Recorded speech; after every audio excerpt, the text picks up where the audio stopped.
A natural ədədi üçün 6A + 15 bölünsün 2 açıq 1 kəsirinin ən kiçik natural qiymətini tapın. Burada kəsirin qiyməti natural olsun deyə məxrəcə tam bölünməlidir. Əgər biz 2A çıxılsın 1-ə diqqət etsək, burada sürətdə 6A var. Əgər bu ədədi 3-ə vursaq, onda biz 6A alarıq, lakin burada bir də çıxılsın 3 var. Sürətdə isə üstəgəl 15-dir.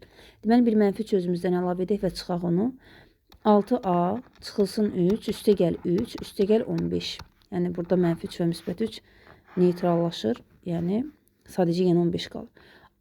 Məxrəcdə də 2A çıxılsın 1-dir. Bərabərdir.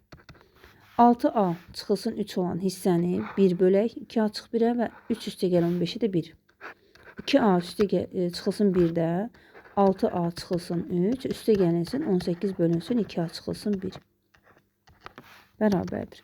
6A çıxılsın 3-ü 2A çıx 1-ə böləndə 3 düşür. 3 üstəgəlinsin 18 bölünsün 2A çıxılsın 1.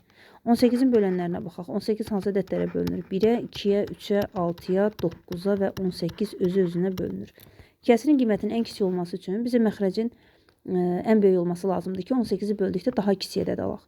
Məsəl üçün, məxrəc əgər 18 olarsa, yoxlayaq. 2A çıxılsın 1 bərabərdir 18, 2A bərabərdir 18 üstəgəl 1, 2A bərabərdir 19. Bu natural ədəd olmadı. Bizə isə A-nın natural qiyməti lazım idi. Deməli, 18-i götürə bilmərik. İndi 9-u yoxlayaq. Böyükdən kiçiyə doğru gedək ki, bizdən kiçik qiymət tələb olunur. 18, deməli, bölünməlidir 2A çıxılsın 1 bərabərdir 9-a. 2A bərabərdir 9 üstəgəlinsin 1, 2A bərabərdir 10 və A da bərabərdir 5. Bəli, A 5 oldu, natural ədəd oldu və 3 üstəgəlinsin 18 bölünsün. Yəni, biz 2A çıx 1-i 9 götürdük, 9-a bərabər olur 3 üstəgəlinsin 2 bərabərdir 5. Həm A-nın qiyməti 5 oldu, həm də kəsirin ən kiçik qiyməti 5 oldu. Cavab 5-dir.